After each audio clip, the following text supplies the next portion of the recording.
ओम शांति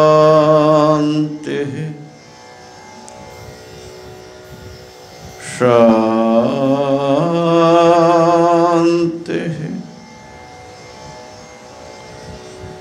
शांति।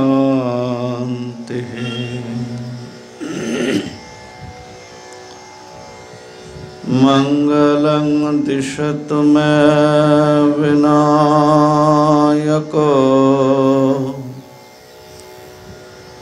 मंगलं दिशतु मे सरस्वती मंगलं दिशतु मे महेश्वरी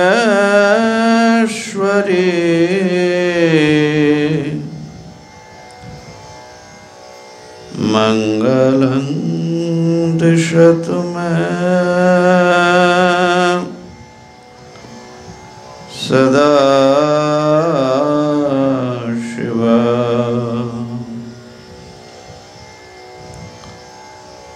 प्रपन्न पारिजाताय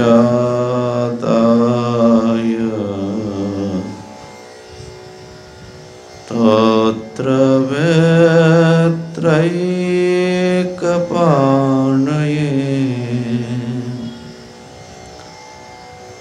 ज्ञानमुद्राय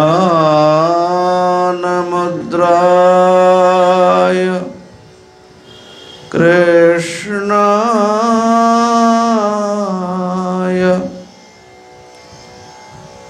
गीतामृत दुहे नमः।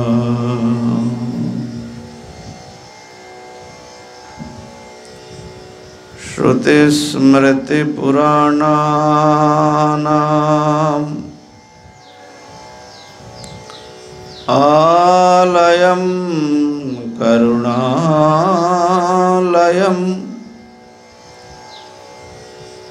नमामि भगवत्पादं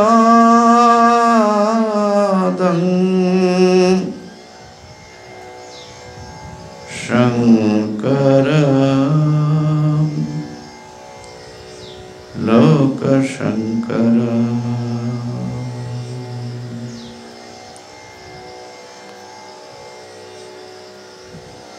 ओम शांति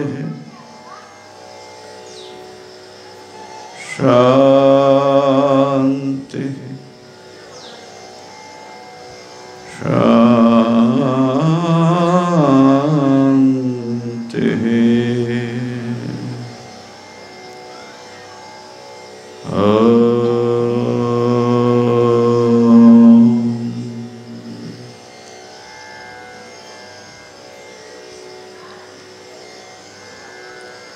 हरि ओम हरि ओम हरि ओम।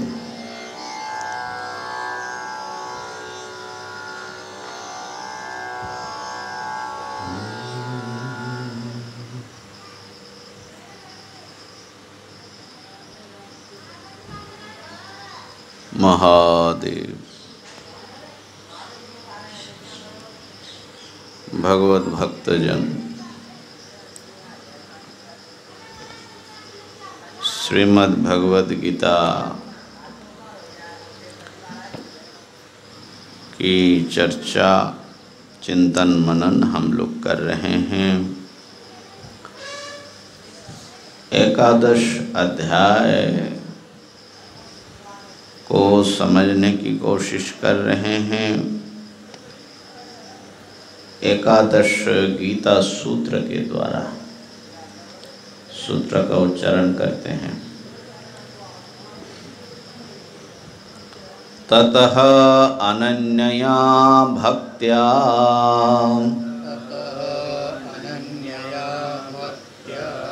विश्वरूप दर्शनम् ततः अनन्यया भक्त्या विश्वरूप दर्शनम्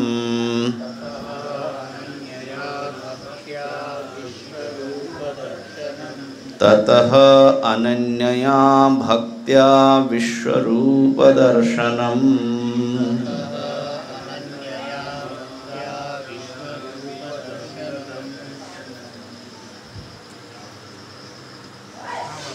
विभूतियों में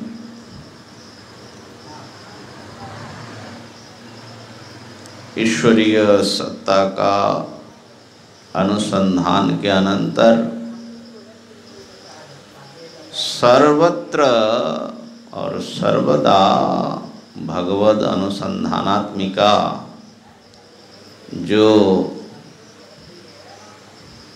अनन्या भक्ति है वो प्राप्त होती हैं और उसके द्वारा विश्वरूप का दर्शन होता है। विश्वरूप यानी सगुण ब्रह्म का दर्शन होता है।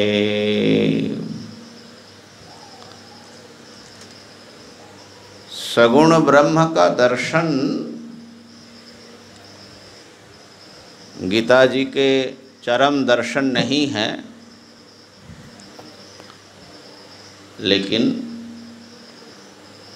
सगुण ब्रह्म के दर्शन, ईश्वर के दर्शन के अनंतर निर्गुण स्वरूप का दर्शन हो जाता है।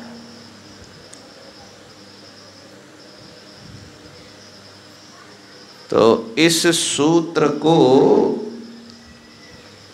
गीता जी के 11वें अध्याय के 54 नंबर जो श्लोक है उसके आधार पर सूत्रित किया गया। हम लोग उसकी चर्चा कर रहे थे।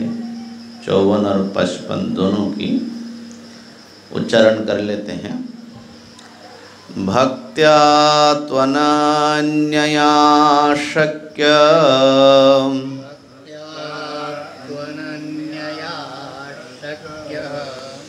अहमेवं विधोर्जुन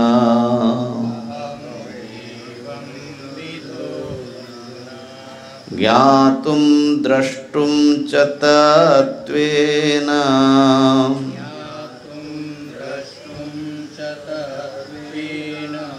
प्रवेष्टुं च परन्तप।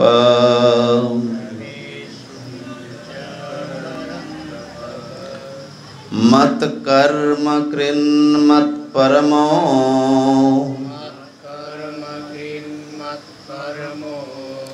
मद भक्त संग वर्जितः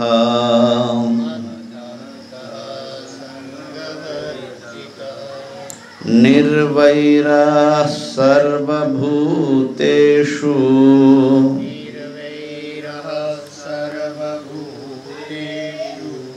यः स मामेति पाण्डव।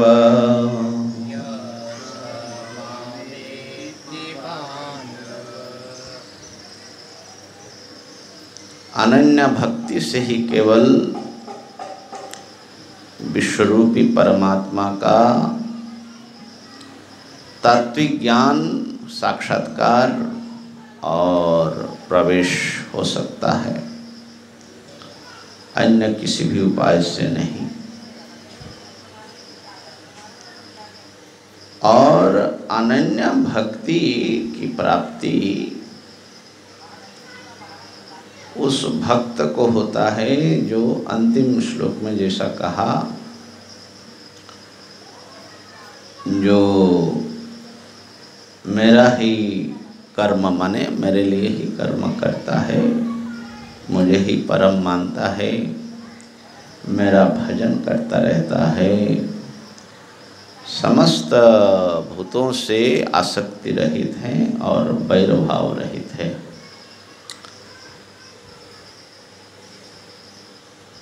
वो जो है मुझे प्राप्त कर लेता है। तो ये अनन्य भक्ति के रूप भी कह सकते, उसको साधन भी समझा जा सकता है। अनन्य भक्ति क्या है हम लोग चर्चा कर रहे थे। विषय की दृष्टि से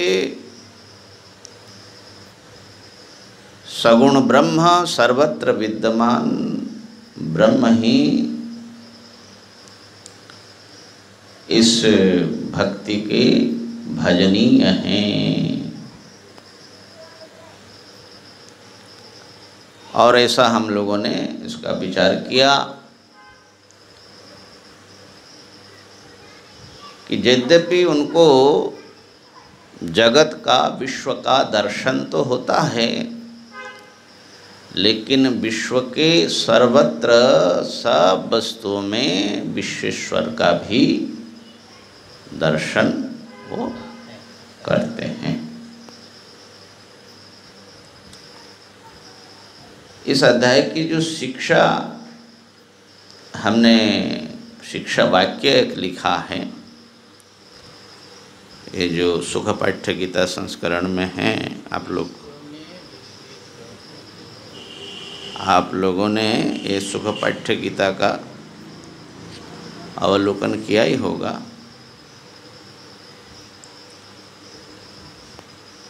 तो इसमें ये शिक्षा लिखा है, विश्वरूपी है अनंत, प्रणाम तुम्हें सब और सर्वत्र। और जो 10वें अध्याय की शिक्षा है वो भी इसी से जुड़ी हुई है। उसमें है विश्व में विश्वेश्वर को देखो।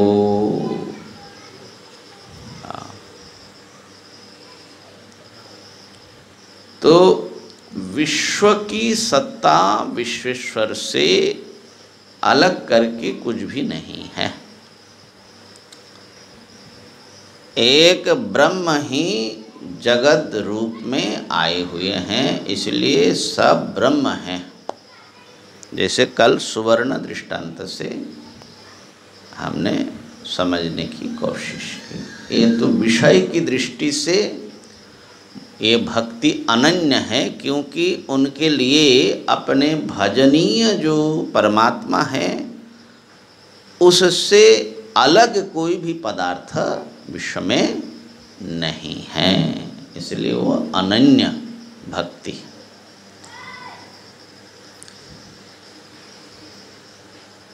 लेकिन जब उसके स्वरूप की दृष्टि से देखते हैं, अच्छा जो आश्रय हैं यानी भक्त जो है कैसे समझते हैं भगवान के साथ अपने को, किस प्रकार से जुड़ते हैं। मैं आपका, आप मेरे हैं, और वह आप माने विश्वरूपी परमात्मा।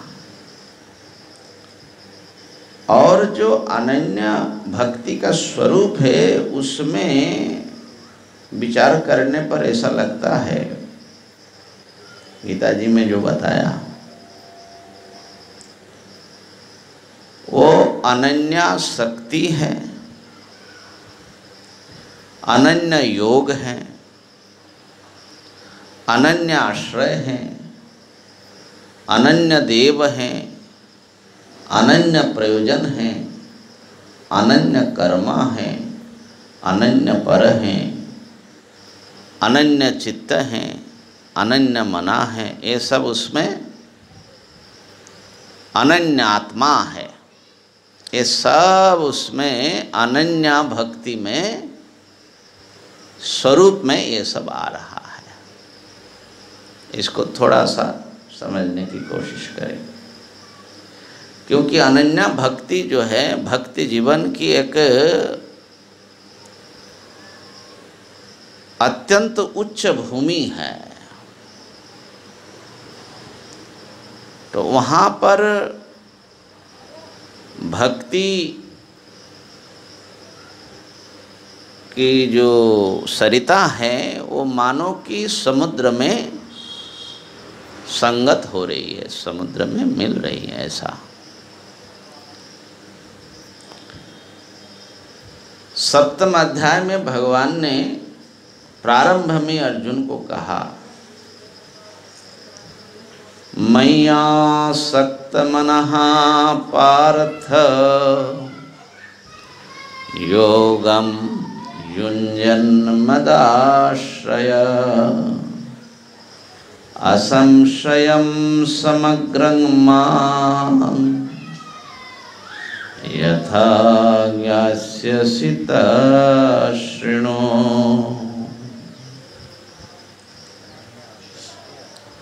मयि आसक्त मनाः, हमारे अंतःकरण के बहुत सारे विभाग हैं, फैकल्टी हैं, आयाम है। ये सारे आयामों को एक करके उस विश्वरूपी परमात्मा में लगा देना। तो सबसे पहले भगवान कहते हैं कि मयि परमेश्वरे आसक्तं मनो यस्य, मुझ परमेश्वर में जिसका मन आसक्त है। और ऐसा कि अनन्य भाव से आसक्त है, माने और किसी में आसक्ति रखने से नहीं होगा। एक ही आसक्ति का केंद्र। हाँ,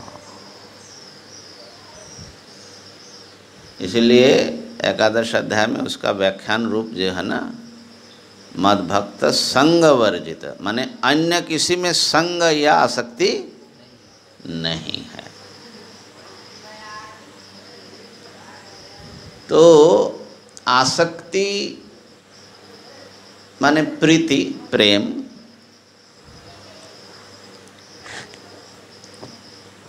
और लौकिक संबंध में हमारी जो है, जो जिससे हम लोग परिचित हैं,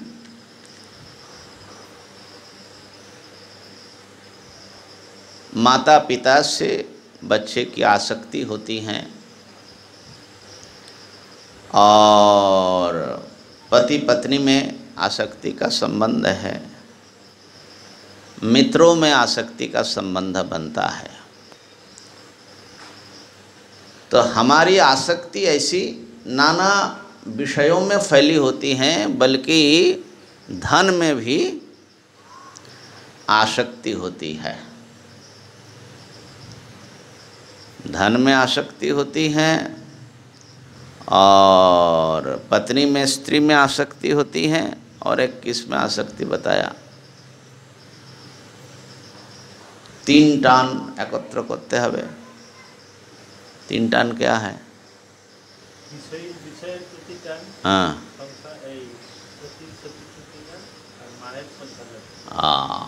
ये 3 जो है रामकृष्ण परमहंस जी ने कहा कि 3 टान एक करके भगवान में लगाना है। टान माने वही आसक्ति जो खींचती रहती है व्यक्ति को। तो है विषयी का अपने विषयों के प्रति, विषय के प्रति, माने विषय यहाँ पर विषय संपत्ति, धन संपत्ति अर्थ में, उसमें जो उसका आकर्षण है, यह एक हुआ। और सती जो पत्नी है, उसके अपने पति में जैसे आसक्ति होती है। और तीसरा है माँ का अपने नन्हे बच्चे में जैसे आसक्ति होती है। ये 3 टान एक करके भगवान में देना पड़ेगा। इस प्रकार के भाव तुलसीदास जी ने भी लिखा है, अभी हमको स्मरण नहीं है, लेकिन इस ढंग का ही है कुछ, है ना। तो हाँ, काम ही नारी प्यारी जिमी प्रिय जिमी दाम, हाँ,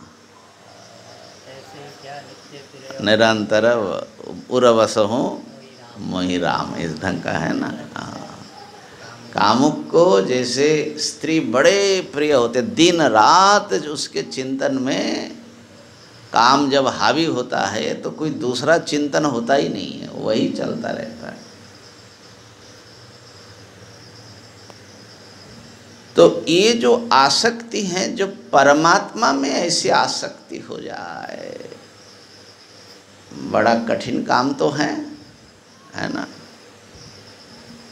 भगवान से प्रेम होना, और वो अनन्य प्रेम होना, और किसी में कोई न हो। तो इस विषय में वही सबकी ममता ताक बटोरी, ये सब चर्चा हम लोगों ने शायद किया ही है इसी प्रकरण में, है ना। तो इसमें हम ज़्यादा और इसमें लगाते नहीं हैं।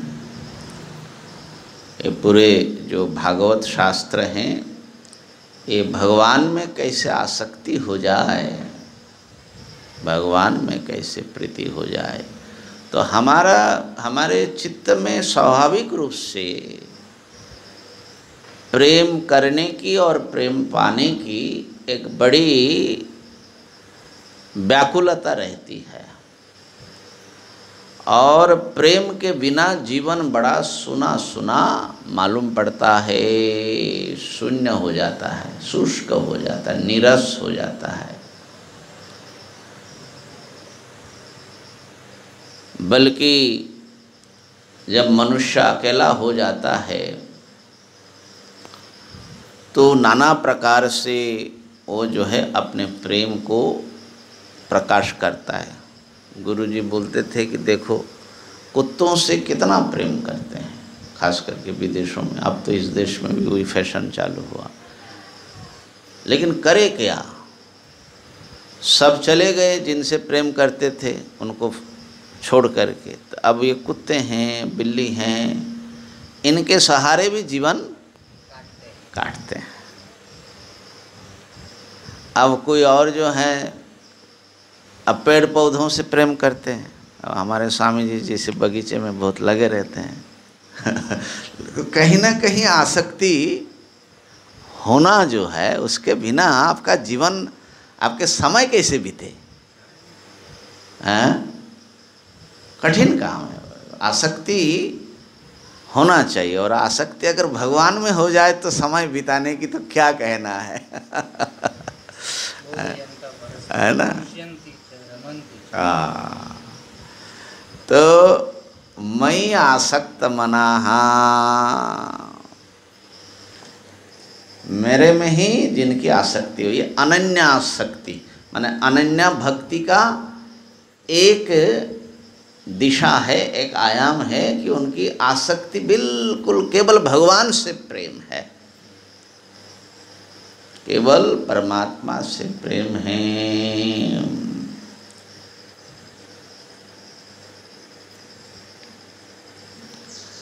दूसरी बात भगवान ने कहा कि अनन्य योग, अनन्ये नैव योगेन उपासते माम ध्यायन्त उपासते। बहुत जगह पर अनन्य योग की चर्चा आई है। ये क्या है अनन्य योग? नित्य निरंतर भगवत चिंतन, नित्य निरंतर भगवान का ही, भगवान से जुड़े रहना, योग, योगम युञ्जन, है ना। और अनन्येनैव योगेन, चित्त का आलंबन। योग माने क्या? किसी विषय का जब हम चिंतन करते, चाहे प्रेम हो ना हो, तो जो चिंतन हम करते हैं, प्रेम होना एक दूसरी बात है और योग होना एक दूसरी बात है। और प्रेम और योग दोनों हो तो बहुत बढ़िया स्थिति है। जैसे किसी आपका कोई दुश्मन हो, उसका भी आप चिंतन करते रहते हैं, लेकिन प्रेम नहीं है। हम लोग जब भजन में बैठते तो हमारा योग भगवान को छोड़ कर के हर चीज़ों में हो जाता है हमारा योग जो है ना, क्या क्या सोचते रहते हैं। तो जब परमात्मा का ही केवल चिंतन हो,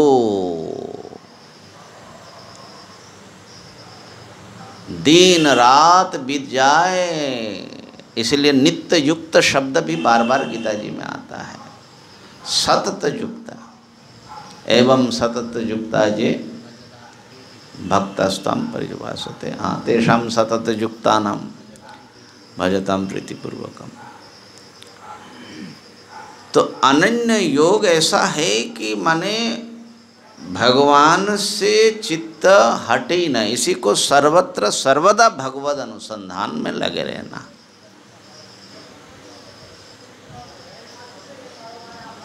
उसके प्रकार बदल सकता है, तत्चिंतनम तत्कथनम अन्योन्यम तत्प्रबोधनम एतदेक परत्वम च ब्रह्माभ्यास विदुर्बुधा। जैसे गीता जी में कहा, मच्चित्ता मदगत प्राणा बोधयन्तः परस्परम कथयन्तश्च माम नित्यम। ये जो नित्य मेरे ही बातें करता है, मेरे ही स्वरूप को परस्पर को समझाते हैं, बोधयन्तः, और उनके प्राण मन मेरे में ही लगा रहता है। इस बात को द्वादश अध्याय में जब अर्जुन ने पूछा तो भगवान ने कहा, मय्या विश्व मनो ये माम नित्य युक्त उपासते, है ना।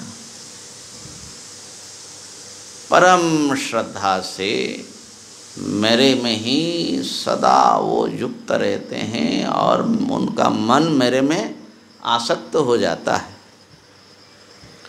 तो वहाँ पर भाष्यकार ने बड़ी सुंदर शब्द लिखा, अहोरात्रम मत चित्ततया अहोरात्रम अतिवाहयन्ति, है ना। मत चित्ततया सतत युक्ता संत उपासते नैरंतर्येण ही ते मच्चित्ततया अहोरात्रम अतिवाहयन्ति।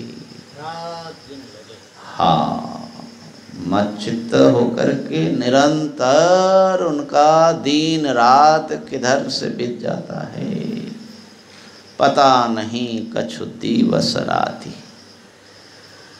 भगवत चिंतन में इतनी तल्लीनता। तो ये जो अनन्य योग है, ये भी अनन्या भक्ति का ही स्वरूप है, स्वरूप के अंतर्गत है अनन्या भक्ति। तो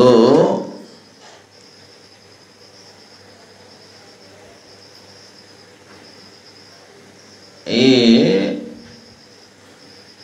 अनन्य योग की बात हो गई। तीसरी बात भगवान ने कहा, माने योग माने एकाग्रता, तो एकाग्र भगवान में ही मन चिंतन में एकाग्र रहे, प्रेम भी भगवान में हो। दो बात हो गई। तीसरी बात समझ लीजिए, अनन्याश्रय मदाश्रय, भगवान का आश्रय लेना और समस्त आश्रयों का त्याग कर देना। इस बात को, इस बिंदु को नारद जी ने, देवर्षि नारद ने बहुत अहमियत दी। उन्होंने अपनी भक्ति सूत्र में अन्य आश्रयाणाम त्यागो अनन्यता, अन्य आश्रयों को छोड़ दे, केवल ईश्वर के भरोसे रहे। तो भगवान का आश्रय लेना, इसको शरणागति भी बोलते हैं।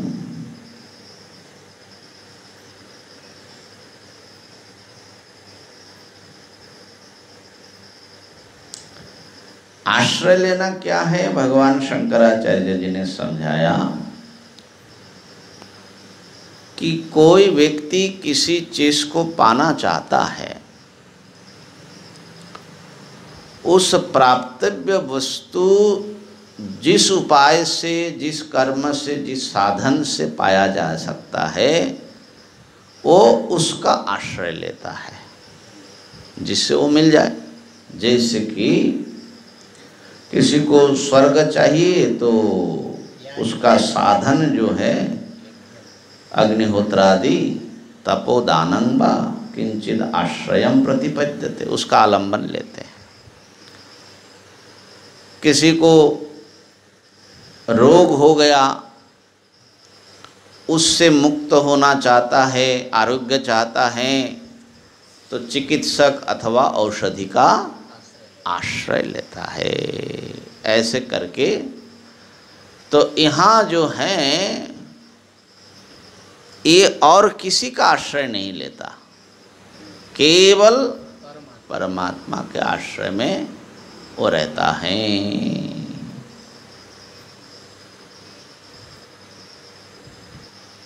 भाष्यकार लिखते हैं कि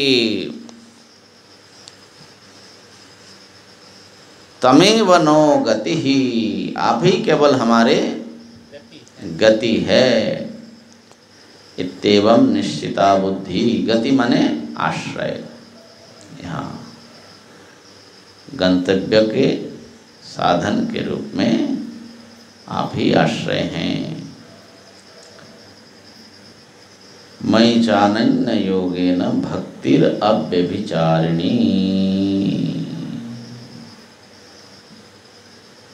स एव नो गति इत्येवं निश्चिता बुद्धि। तो ये जो माने इसको सरल भाषा में कहे कि भगवान के ही भरोसा, एक प्रभु के भरोसे में रहना, चाहे प्रभु की प्राप्ति हो चाहे योगक्षेम की प्राप्ति हो, है ना।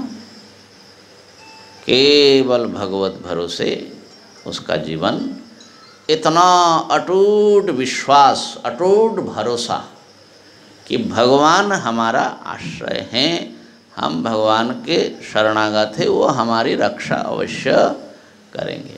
शरणागति का एक सुंदर लक्षण शास्त्र में आया है, अहमस्मि अपराधानाम आलयः किंचनो गतिः।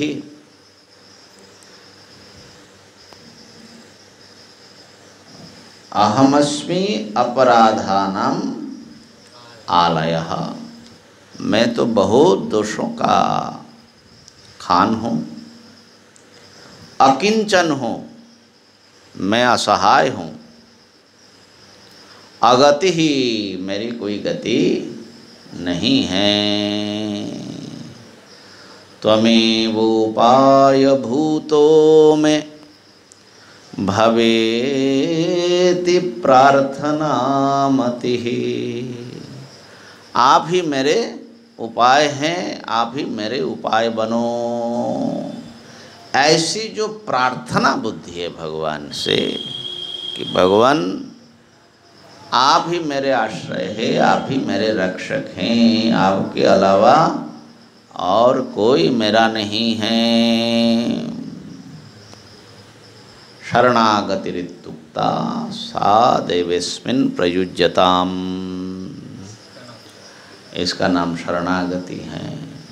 भगवान से ऐसी प्रार्थना का भाव कि प्रभु आप ही मेरे एकमात्र आश्रय हैं।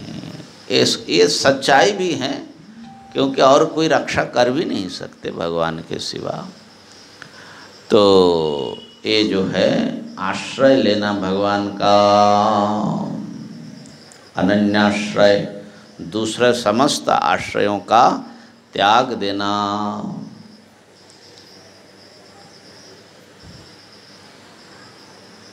चतुर्थ बात है कि वो अनन्य देव होता है, माने एको देवः। समस्त देवताओं में ये एक ही जो परम सत्ता देवता रूप में है, उन्हीं का केवल आश्रय लेता है। माने उनका उपास्य समस्त उपास्यों की आत्मा के रूप में होते हैं, उनके अतिरिक्त वो किसी का आश्रय नहीं लेते। इस विषय पर हम लोगों ने चर्चा की है। माने सामने श्री कृष्ण विग्रह हो, राम विग्रह हो, शिव विग्रह हो, देवी विग्रह हो, गणेश जी हो, जो भी हो, लेकिन उसी सब में विद्यमान उस परम सत्ता को ही उनके माध्यम से, उस नाम रूप के माध्यम से आश्रय लेना। तो वो जो अनन्य देव माने वही उनके भजनीय हैं। अनन्य प्रयोजन की बात कह दिया कि वो भगवान से अतिरिक्त और कुछ भी वो चाहते नहीं, उनकी समस्त चाह समाप्त हो गई, केवल परमात्मा की ही चाह है। अनन्य कर्मा होते हैं, उनके सारे कर्म जो होते हैं केवल मात्र भगवान के लिए होता है। वो न स्वार्थ होता है न परार्थ होता है, वो सारा कर्म परमात्मार्थ होता है, भगवद अर्थ होता है। कायेन वाचा मनसेन्द्रियैर्वा बुद्ध्यात्मना वा नुसृत स्वभावात् करोमि यद् यत् सकलं परस्मै नारायणायेति समर्पयामि।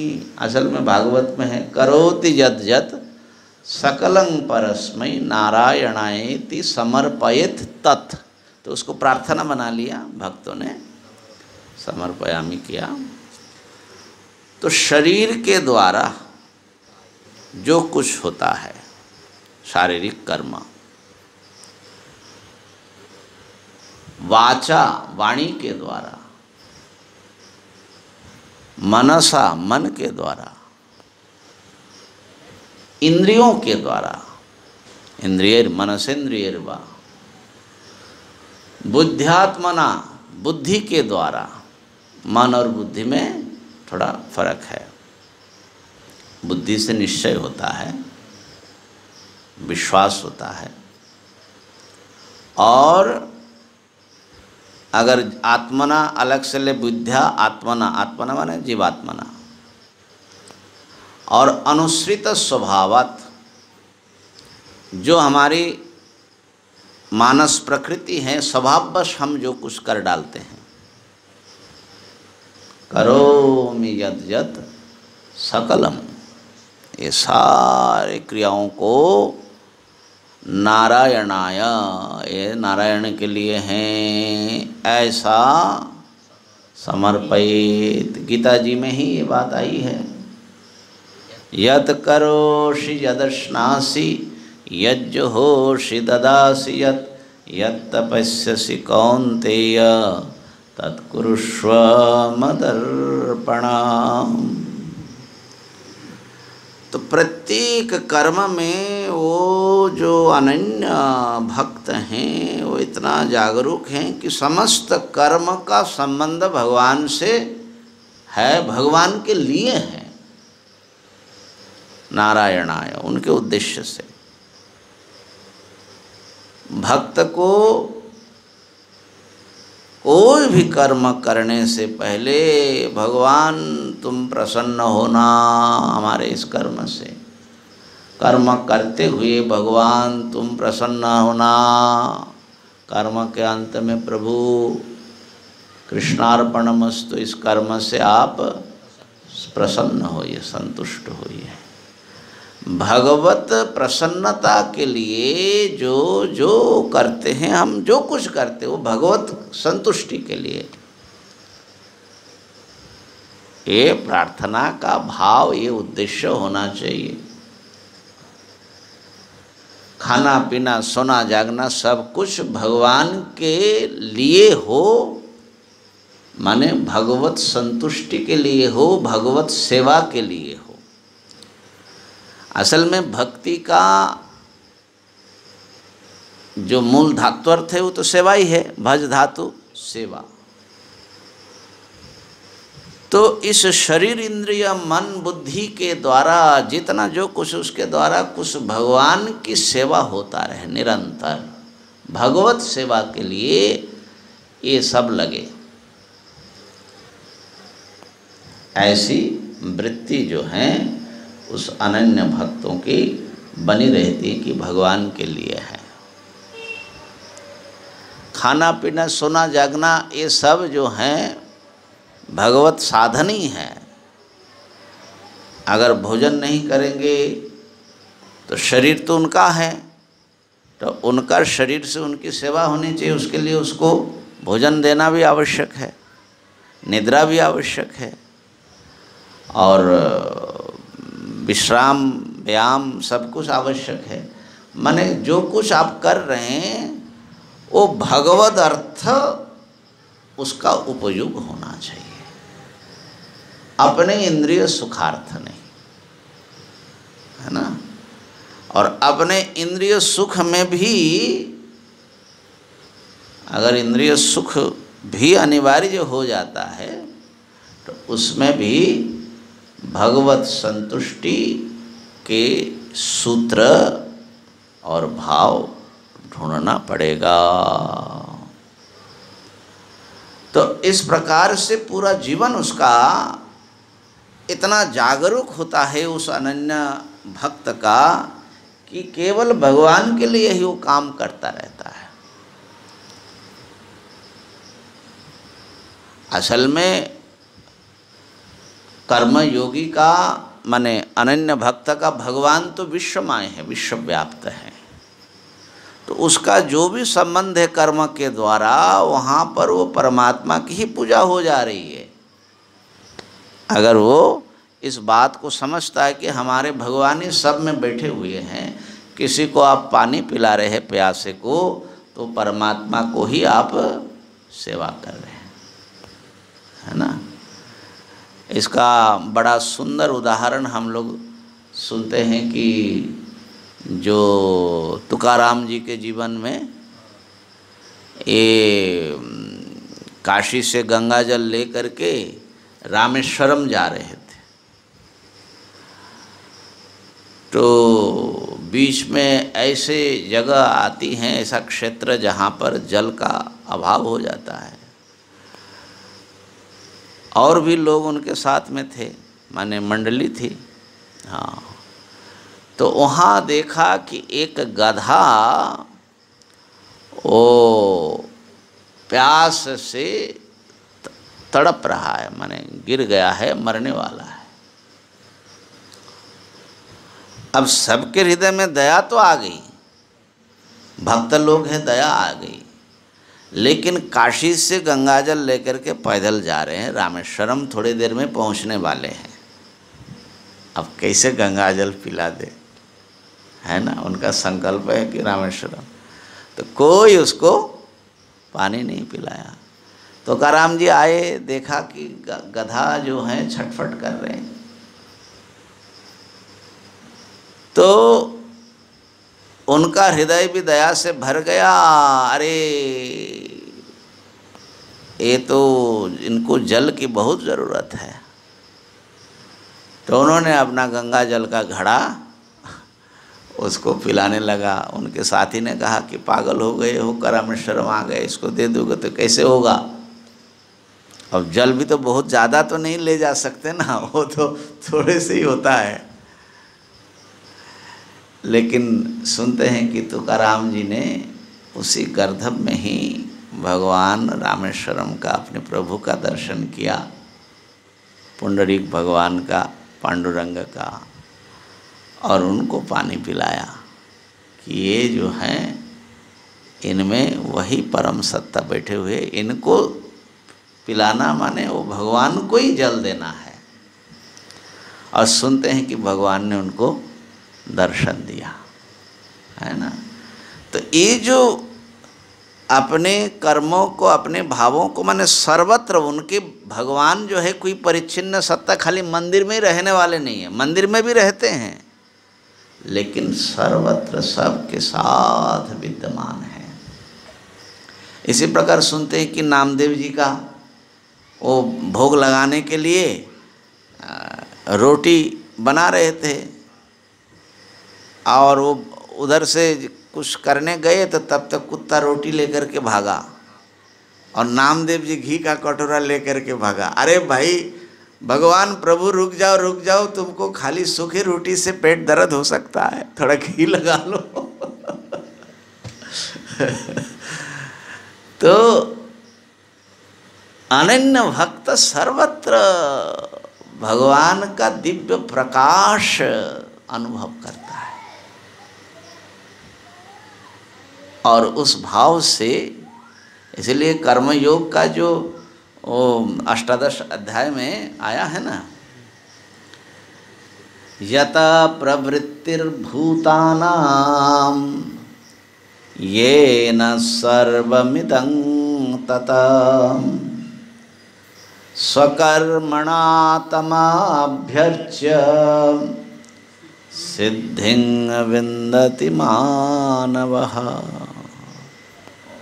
अपने कर्म के द्वारा मनुष्य सिद्धि को प्राप्त करता है, तम अभ्यर्च्य, उस परमात्मा की अर्चना करते हुए। किसकी?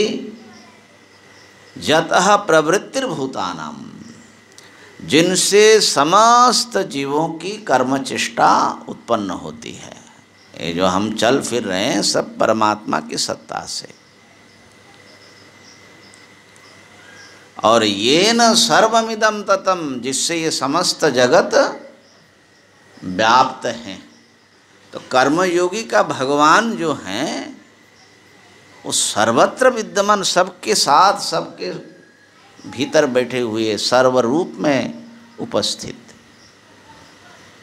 इसलिए वो अनन्य कर्मा हो जाते हैं, माने उनका कर्म केवल मात्र परमात्मा के लिए ही हर एक कर्म हो जाता है।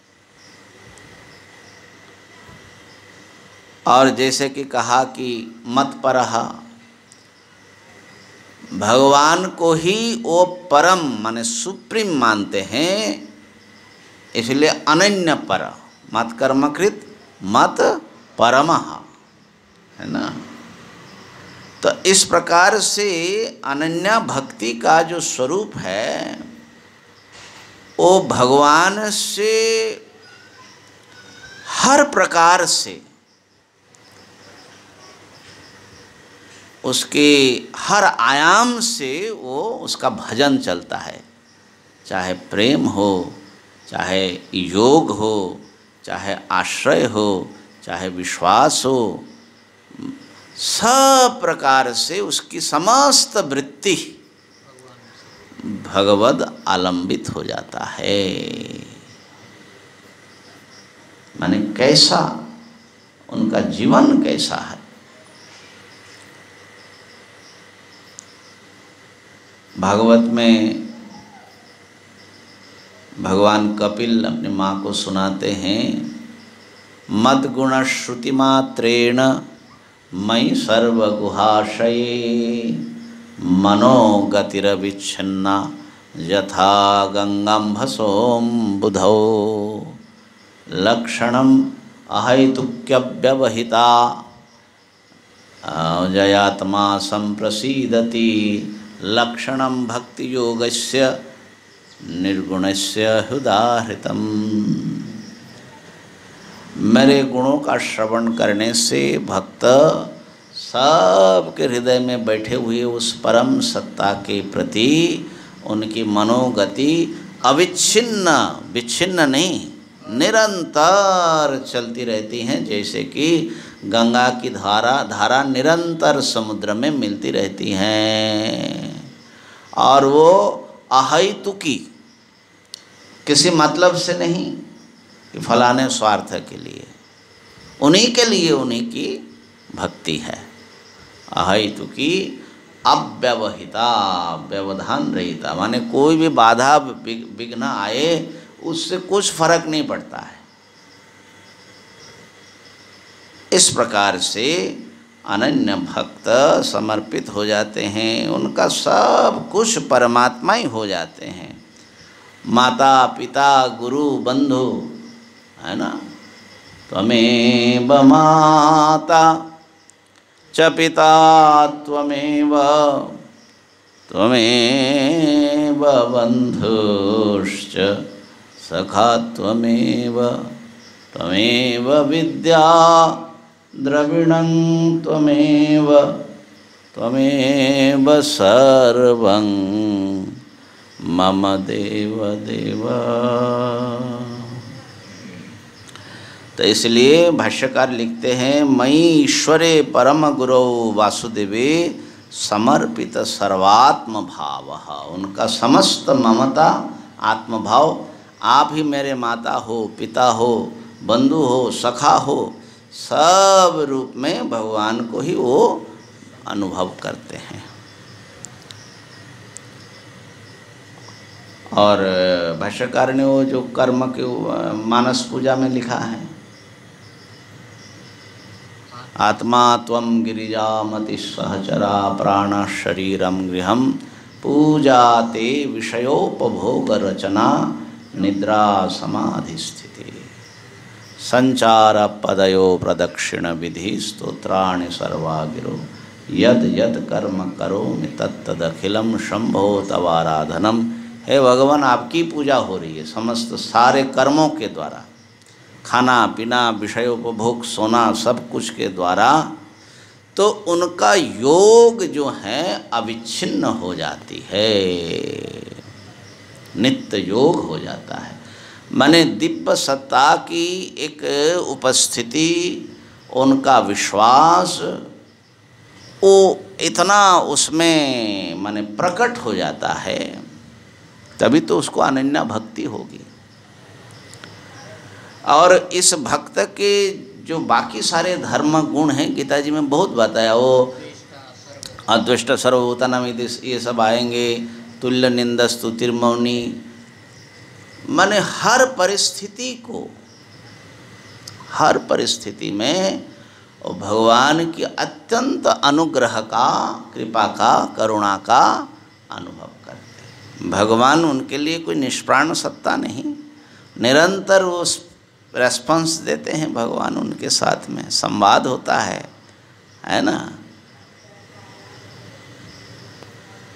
देखिए भगवान ने हमको क्या क्या नहीं दिया, हम लोगों को जीवन के हर चीज जो कुछ मिला आज तक सब परमात्मा के हाथ से मिला।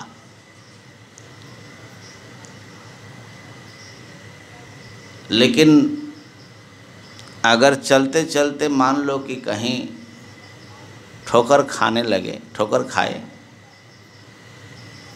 तो तत्काल जो है हम, या कांटा गड़ गया, हम शिकायत से भर जाते हैं। कोई प्रतिकूल थोड़ा सा ऊंचा नीचा हुआ,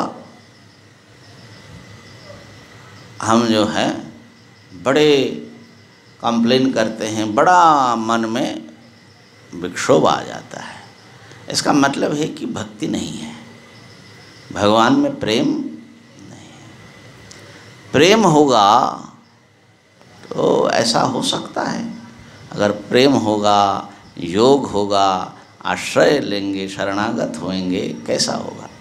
सुनते हैं कि एक राजा थे, तो उनको एक फकीर से, माने संत से, फक्कड़ संत से बड़ी दोस्ती हो गई। राजा थोड़े सत्संगी थे और वो फकीर जी इतना बढ़िया बढ़िया गुड़ बात जीवन के बताते भगवान के बारे में, तो बहुत उनको अच्छा लगता था। तो जो है फकीर को छोड़, बोले आप राजमहल में ही रहो, वहीं पर उनको व्यवस्था कर दिए। लेकिन उनका तो नित्य निरंतर उनको ऐसा चस्का लगा है राजा को, तो हमेशा उनको अपने साथ ही रखने लगे। यहाँ तक कि जो रात को सोना है, बोले हमारे कमरे में ही सोइए।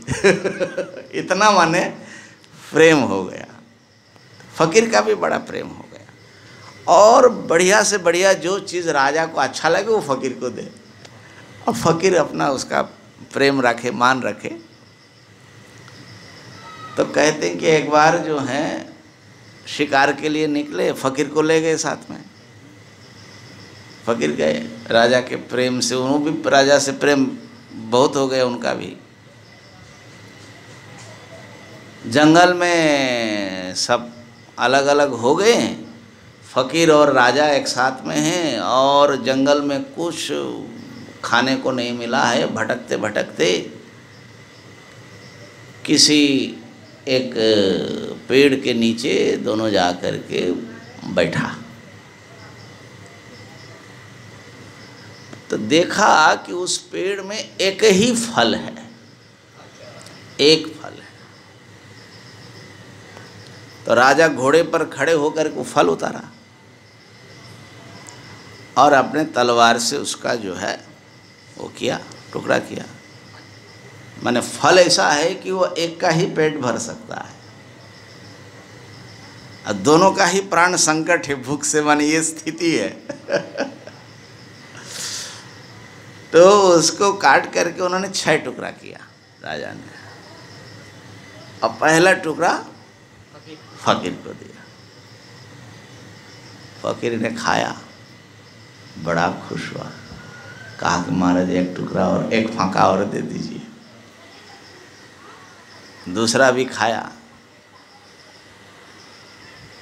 बड़ा खा रहे और उनका माने चेहरा खिल रहा है, कहा कि महाराज एक फांका और दे दीजिए। राजा थोड़ा देखने लगे, अच्छा तीसरा फांका भी ले लो भैया, 50-50 हो जाए। लेकिन फकीर कहाँ रुकता, महाराज एक फांका और। तो ऐसा करके करके करते करते 5 फांका वो फकीर ही खा लिया। अब अंतिम फांका राजा के हाथ में है, लेकिन फकीर छोड़ नहीं, महाराज को फांका दे दीजिए। राजा ने कहा देखो अब ज्यादती हो रही है, अब तुम हद से आगे बढ़ रहे हो। फकीर ने कहा नहीं नहीं मुझे खाना है। अब झट से राजा के हाथ से छीन लिया। राजा को थोड़ा गुस्सा भी आया, देखो इसके लिए हमने क्या क्या नहीं किया, और वो जो है आज एक फांका भी मेरे लिए नहीं रख रहा है। तो राजा तो बलवान थे ही, तो वो भी झट से उसको छीन लिया। ये मेरा फांका है, तुम ऐसा वो करते हो, तुम हद से आगे बढ़ गए हो। फकीर कह रहे नहीं नहीं आप मत खाइए, वो मुझे खाना है। तो राजा खाने लगा, झट से मुंह में डाल दिया, और डालते ही पता चला कि वो तो जहर है, एकदम कड़वा, खाया नहीं जाता, थू थू किया। फकीर को कहा कि तुम ये 5 फांका कैसे खा गई, बोला भी नहीं थोड़ा कि इतना कड़वा है, इतना खराब है, खाया नहीं जाता, तो कैसा आदमी है। फकीर मुस्कुराया, कहा महाराज जिस हाथ से मैंने कितना कितना अमृतमय फल खाया, अगर उसने एक फांका एक फल कड़वा दे दिया, मैं उसके लिए शिकायत करूं? ये हो सकता है? और जिस प्रेम से आप खिला रहे हो इस भूख में, तो मेरे लिए तो अमृत है, मैं कैसे एक फल के लिए वो सारे उपकार भूल जाऊं? कैसे हो सकता है? यह है भक्ति भैया। हम लोग एक कांटा गड़ जाए तो जीवन भर जो कुछ मिला सब भूल जाते हैं। जो व्यक्ति इतनी सेवा करता है, वो अगर कुछ चोट लगा दे कहीं पर, बस दुश्मनी बन जाती है, सब भूल जाते हैं। तो प्रेम नहीं है ना। तो जो प्रेम होता है, प्रियतम के हाथ से जो कुछ मिले वो बड़े प्रसन्नता से, इसलिए सम दुख सुख स्वस्थ समलोष्टाश्म कांच, दुख मिले वो भी भक्त की दृष्टि से देखा जाए तो दुख मिले सुख मिले, दोनों को भगवान की बड़ी महती अनुकंपा समझ करके, प्रसाद समझ करके, करुणा समझ करके वो उसको स्वीकार करता है। उनका दुख भी आस्वादनीय हो जाता है। तो अनन्य भक्ति क्या होती है? इसलिए भक्त के जीवन में कभी कंप्लेन नहीं होती है कि ऐसा किया वैसा हो गया, ये हो गया, शिकायत नहीं होती। वो अहो भाव से भरा रहता है। हम जब परमेश्वरानंद जी का दर्शन करने गए थे, बहुत वो थे, कैंसर एकदम एडवांस स्टेज में पहुंचा था। आप थे ना साथ में? इतना बड़ा ट्यूमर बाहर निकल आया था, बहुत कष्ट, और शौच आदि में बड़े तकलीफ, माने सहन नहीं होता ऐसा। तो उनको देख करके सबका, हम लोगों का मन थोड़ा आर्द्र हो गया, गिला हो गया। तो हमने ये पूछा कि स्वामी जी, लोग पूछते हैं कि भगवान भक्तों को इतना कष्ट क्यों देते हैं? देखते जो सत्पुरुष है, महापुरुष है, बहुत कष्ट पा करके जाते हैं। अब देखिए रामकृष्ण परमहंस का देखिए कितना खाया नहीं जाता, इतना कैंसर, ऐसे बहुत सारे महापुरुषों का उदाहरण है। तो भगवान इतना कष्ट क्यों देते हैं? तो स्वामी जी तो लेटे थे, पछताते, मेरे प्रश्न से एकदम जोश आ गया, बड़े गंभीर हो गए। कहा कि देखो, जो भगवान का विधान है वही परम मंगल होता है। कैसा, जरा सोचो, भगवान का जो विधान है वही परम मंगलमय होता है। ऐसा हो तो भक्त बन सके, फिर अनन्य भक्ति है ना। भगवान का विधान कभी अमंगल हो ही नहीं सकता। तो ये भगवान से प्राप्त हो रहा है, उनके विधान के अनुसार घट रहा है हमारे साथ में, उसको एक्सेप्ट करना, वो भी मंगल मान करके अहोभाव से भगवान के कृतज्ञ होना, है ना। कहा कि सुनते हैं कि जो अपने तुकाराम जी के शायद पत्नी थी, वो थोड़ी गुस्सा वाली थी, और नामदेव जी की जो पत्नी वो बड़ी सेवा भावी थी। तो नामदेव जो है वो दोनों पांडुरंग भगवान का, विट्ठल का भक्त हैं। तो नामदेव जी प्रार्थना करते, प्रभु आपने बड़ी कृपा की, ऐसे धर्म पत्नी दिया, वो आपकी सेवा में इतनी लगी रहती हैं, और ये अगर विषयी होती तो हमको आपसे दूर कर देती। तो ये हर प्रकार से सहयोग करते, आपकी बड़ी कृपा है। तुकाराम जी का तो बात बात पर वो होते बोलते कि मारपीट भी कर देते थे। हाँ, तुकाराम जी भी बड़े भोले भी थे। सुनते हैं कि एक बार कुछ शायद गन्ने जो है खेत से ला रहे थे, बच्चों ने पकड़ लिया बीच में, बाबा हमको दो हमको दो, तो देते गए, देते देते एक ही रह गया। वो आए, देखा तो पत्नी की गुस्सा जो है, हाँ सातवें आसमान पर, बाकी सब क्या हुआ? बोले सब बच्चे ले गए। तो बोले ये किस लिए लाए हो? तो वो ले करके उनको उसी से पीटने लगे उनको। प्रायः भारतीय रमणी में ऐसा दिखता नहीं है, लेकिन हुआ उनके साथ में। तो पीटते पीटते बोलते कि दो टुकड़ा हो गया। तो तुकाराम जी ने मुस्कुरा करके कहा कि प्रियतमे, तुम कितना मुझसे प्रेम करती हो, अकेली नहीं खाओगी इसलिए दो टुकड़ा बना दिया, आधा मुझे दे रही हो क्या? वो तो उसको फेंक करके वो गई होगी। तो भगवान से तुकाराम जी प्रार्थना करते, प्रभु आपकी बड़ी कृपा है कि आपने ऐसी पत्नी दी कि संसार में कभी मन जाए ही ना, आसक्त ही ना हो, माने आप में ही लगा रहे। तो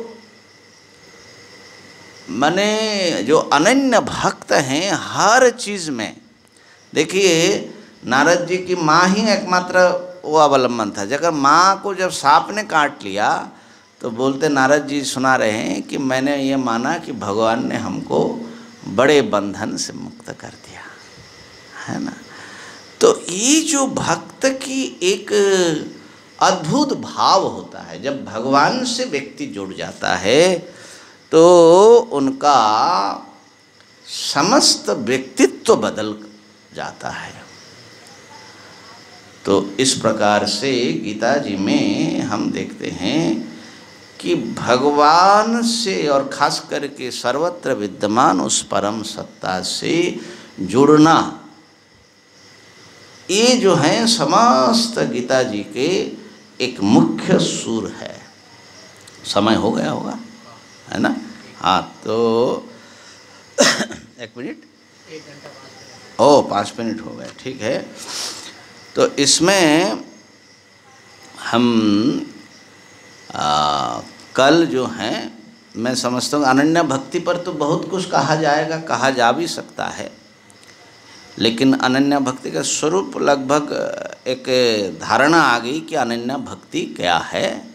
तो उसके आगे जो विश्वरूप दर्शनम, उसमें भी अनन्या भक्ति के उपादान बार बार आता रहेगा कि कैसे जो है उनका दर्शन के कई स्तर हैं, और विश्वरूप जो इस अध्याय का मुख्य चीज़ है उस पर हम फोकस करेंगे, उसकी चर्चा करेंगे। आज ही पूर्ण करता हूँ। ओम पूर्णमदः पूर्णमिदं पूर्णात् पूर्णमुदच्यते पूर्णस्य पूर्णमादाय पूर्णमेवावशिष्यते। ओम शांति शांति शांति। शंकरं शंकराचार्यं केशवं बादरायणं सूत्रभाष्यकृतौ वन्दे भगवन्तौ पुनः पुनः। ईश्वरो गुरुरात्मेति मूर्तिभेदविभागिने व्योमवद्व्याप्तदेहाय दक्षिणामूर्तये नमः।